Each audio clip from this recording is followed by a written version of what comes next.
"Sini Mad, ikut sama aku. Kerjanya enak kok, dan gajinya juga lumayan gede." Temanku Yanto menyarankan. Seminggu yang lalu, aku telah di-PHK oleh bosku dari perusahaan es krim tempatku bekerja selama 5 tahun lamanya.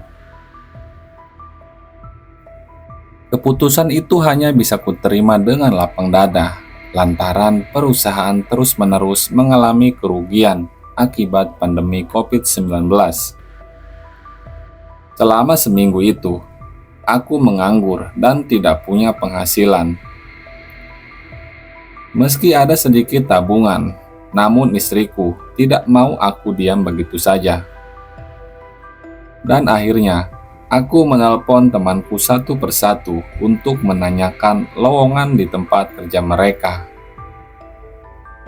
Untung saja, aku bertemu Yanto. Dia adalah salah satu temanku saat masih SMP.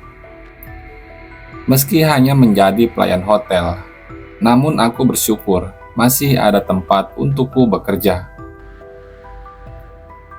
Terlebih saat dia mengatakan kalau gajinya lumayan. Lagi pula, jadi pelayan tak butuh berpikir keras seperti pekerjaanku sebelumnya. Hanya perlu pintar melipat selimut dan pasang senyum ramah saja. Tanpa pikir panjang, aku langsung menerima tawaran tersebut. Keesokan harinya, aku langsung masuk kerja bersama dengan Yanto. Dia memberitahu tugas-tugas yang harus aku kerjakan selama aku bekerja di sini. Sesi pembelajaran pun selesai. Kami kemudian menuju dapur untuk beristirahat. Saat melewati kamar bertuliskan nomor 313, Yanto menghentikan langkahku. Di depan pintu kamar tersebut, dia membisikkan sesuatu kepadaku. "Jangan pernah sekalipun kamu masuk ke kamar ini, karena ini bukan kamar tamu. Tempat ini sengaja ditutup bagi siapapun, karena ada sesuatu alasan," kata Yanto. "Memangnya ada apa dengan kamar ini?" tanyaku penasaran. "Nggak ada yang tahu, Mad.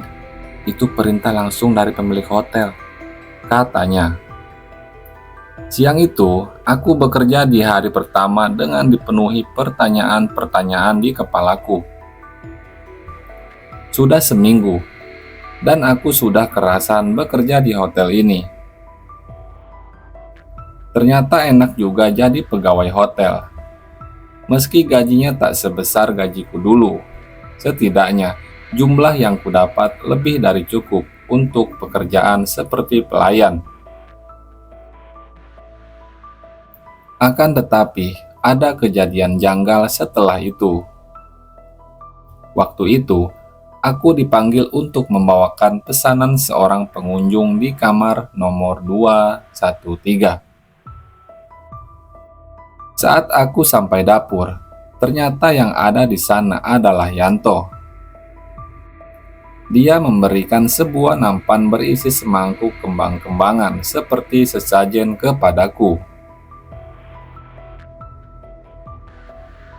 "Berikan ini ke pengunjung di 213, katanya dengan ekspresi datar. "Apa ini, Yan?"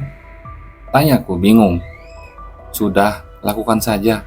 Ini perintah bos," balasnya tetap dengan muka datar. Meski masih bingung, aku lalu mengantarkan nampan berisi semangkuk kembang itu ke kamar nomor 213. Sesampainya di sana, aku lalu menekan bel. Saat pengunjung itu keluar, dia terlihat kurang sehat. Ada kantung mata yang besar, seperti telah menangis berjam-jam lamanya. Selain itu, pandangannya juga agak linglung. Dia kemudian memberikanku tips dan berkata, "Terima kasih ya, spagettinya enak banget, jadi saya pesan lagi," ucap perempuan tersebut. Jujur, aku tidak mengerti dengan apa yang dia katakan. karena hotel ini tidak menyediakan menu makanan Western. Sejak saat itu, aku jadi gelisah. Aku takut terjadi sesuatu kepada perempuan itu. Mungkin aku salah, tapi sepertinya dia sedang berhalusinasi. Apa mungkin dia menggunakan narkoba? Kalau iya, nanti kalau dia tertangkap, hotel ini akan terseret juga namanya. Malamnya, aku yang mendapat shift malam. Tak bisa tidur karena terpikirkan oleh nasib perempuan itu. Akhirnya, aku memberanikan diri untuk mengecek keadaannya. Namun, aku melihat dari kejauhan kalau pintu kamar tersebut terbuka. Dan tidak lama kemudian, perempuan itu muncul dari dalam kamar dan berjalan dengan tatapan lurus ke depan. Kemudian aku mengikuti langkahnya dari belakang. Alih-alih memakai lift, perempuan itu justru memilih tangga darurat untuk menuju ke atas. Perempuan itu terus berjalan sampai berhenti di depan pintu kamar 313. Aku langsung teringat kata-kata Yanto tentang kamar itu. Kemudian aku berlari menuju perempuan itu untuk menghentikan langkahnya. Namun terlambat, perempuan itu sudah masuk ke dalam kamar yang sepertinya tidak dikunci. Ya, aku juga heran dengan hal itu. Aku akhirnya terpaksa masuk ke kamar untuk menyelamatkan perempuan itu.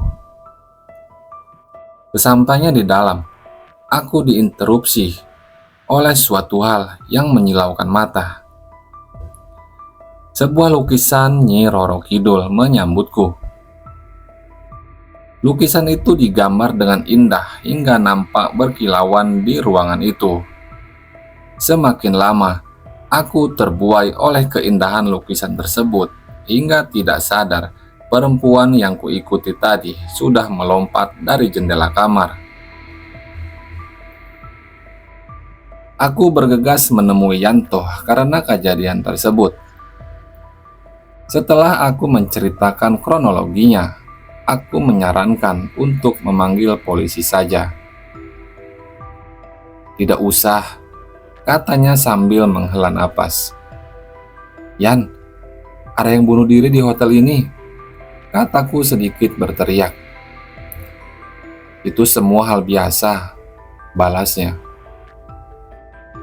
Yanto kemudian menceritakan semua kebenaran yang ada di hotel ini, bahwa kejadian yang kusaksikan barusan adalah ritual yang selalu dilakukan pemilik hotel untuk mencari tumbal bagi pesugihan yang dijalaninya.